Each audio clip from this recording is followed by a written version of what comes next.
Hey guys, and welcome to yet another Legion 2 guide video, which I haven't, by the way, made for a while. But this one is about very safe Forsaken build. I wanted to share this with you guys and also show you that, you know, it's not as extremely important to go for the high worker count.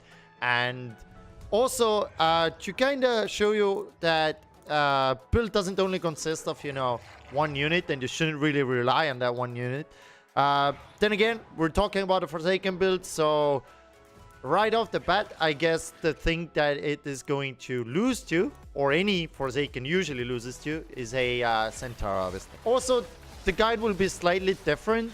I won't be going over all the ways, but I will explain you step by step, like, you know, the early game, the mid game, and the general unit composition.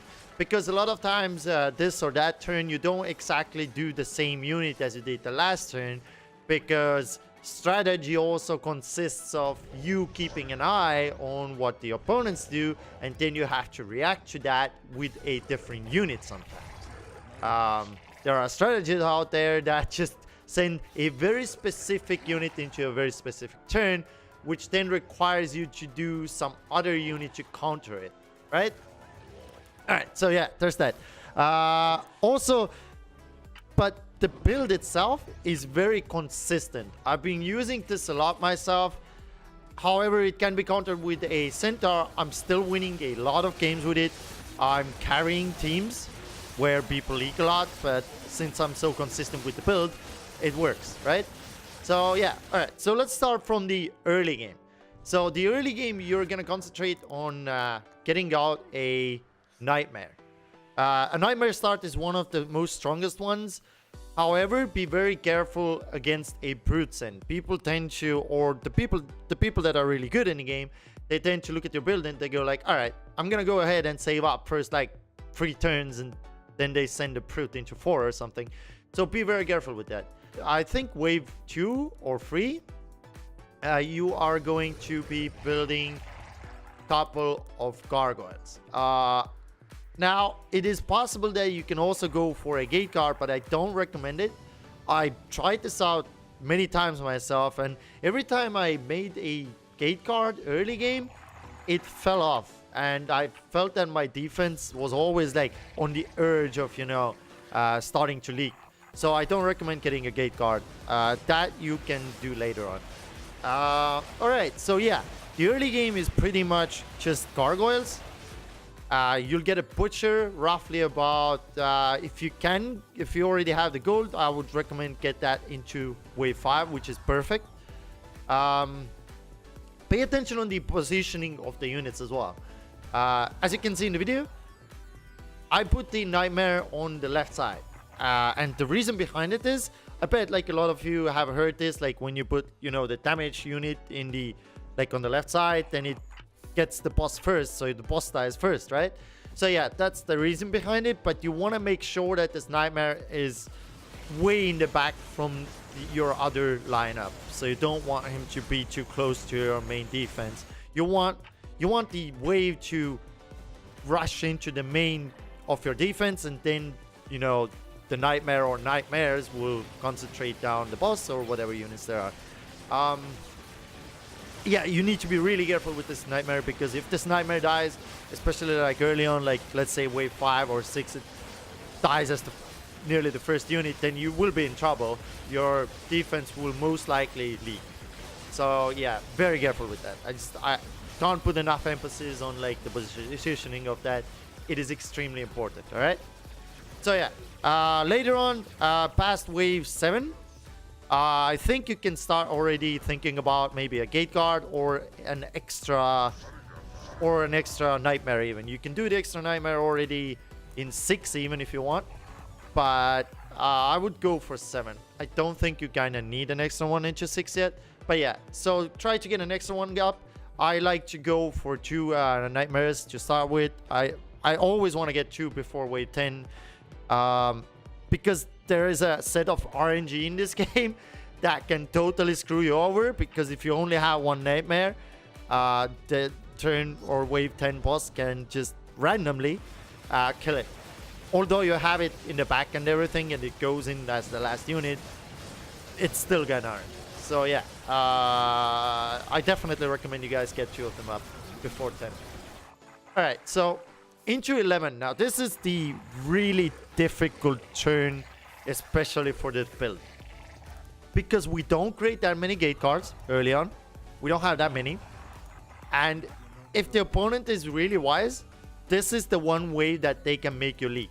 So don't create too many workers. The way to make sure, or at least be a bit more safe with it, go like 1 worker only, like after 10. Like wait this 11 out and then go for an extra worker, maybe into 12. I had difficulties with it. I used to go more workers after 10 because, you know, after 10 is always a great time to go for workers. But I noticed that because not having enough gate guards in the front, those ranged units absolutely destroy your defense. Yeah, you don't really, because your nightmares still need to get there, and they kind of start shooting your nightmares already because of the range. So yeah, don't do that. Now after 11, however, I think you are free to either... So here's where the strategy kind of... There is no right or wrong way to go. You really need to be careful and look like, all right, if your opponent is saving and you think like, all right, I think they're going to send into 12, then don't go for a doppelganger. Do not. Like, don't. It's like, create another extra nightmare, but don't go for a doppelganger. I tried this out myself. I tested it many times. Every time I made a doppelganger into 12, I thought it was a good idea at first, but I noticed that when they sent like a bunch of buffs into 12, I couldn't hold with the doppelganger. However, it shows you like, all right, will you have a great recommended value? No, that's not the case here. If the doppelganger dies, your defense fails. So instead of going for the doppelganger, I recommend you guys, or what's been working really well for me, is getting free nightmares. So try to get free. 4 is a little bit too much, I think. 3 is quite enough. And you want to definitely get Green Devils in the front. This strategy plays around another unit as well. I think 2 units that are really important in this lineup is Lord of the Death and Nightmare.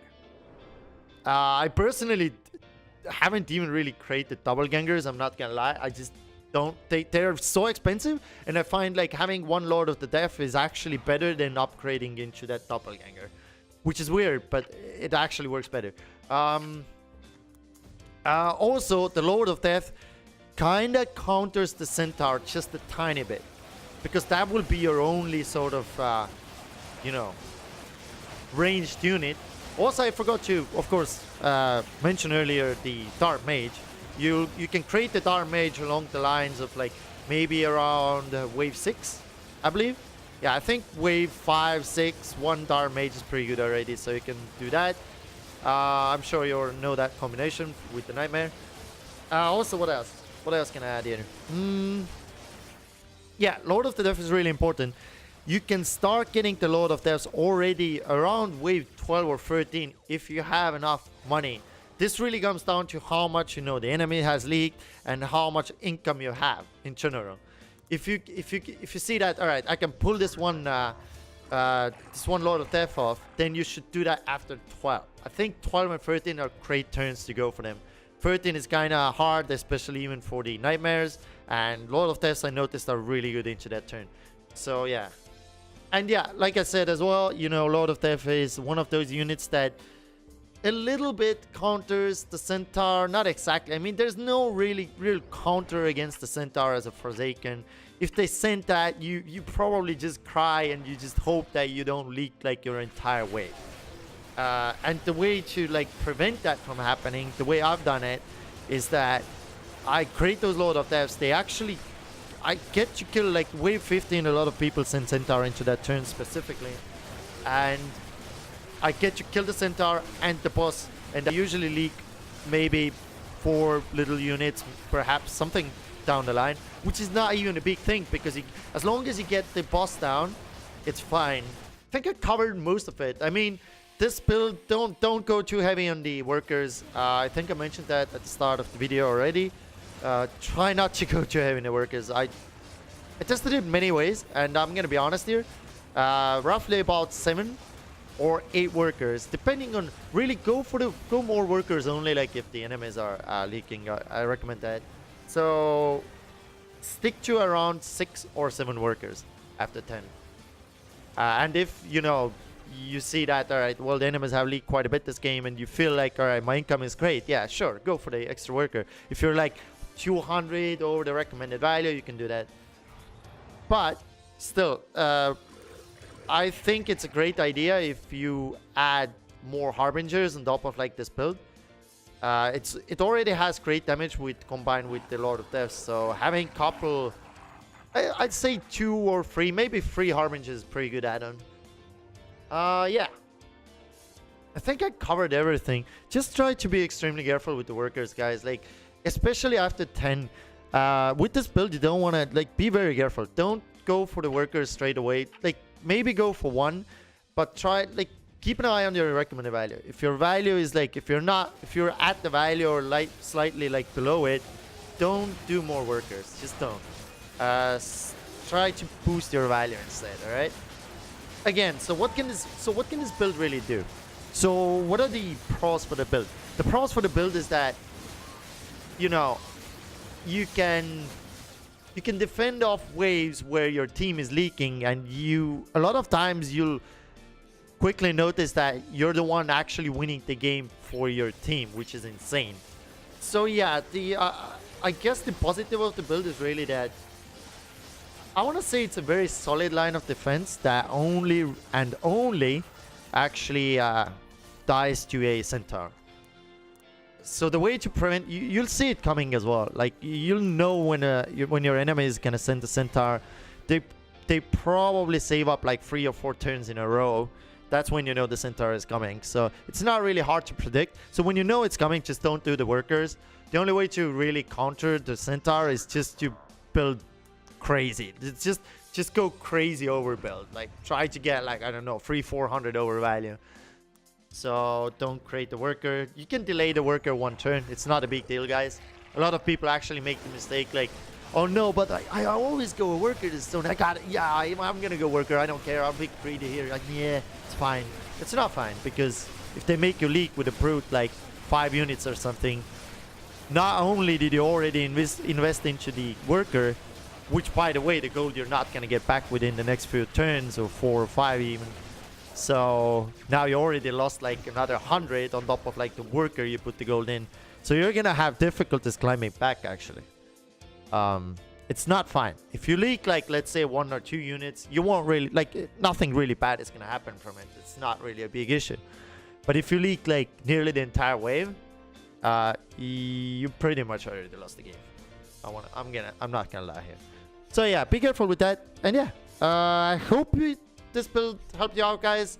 I didn't really go into wave by wave, but I showed you generally, like, I'm sure the video footage is enough to show you the build as well, like how it turns out and whatnot. And if you have any other questions, guys, just ask ahead in the comments below. I will help you out with the details.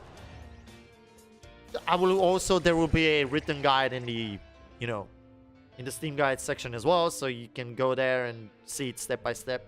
So yeah, guys, I want to thank you for watching. I hope this is going to help you, and I will catch you in another video.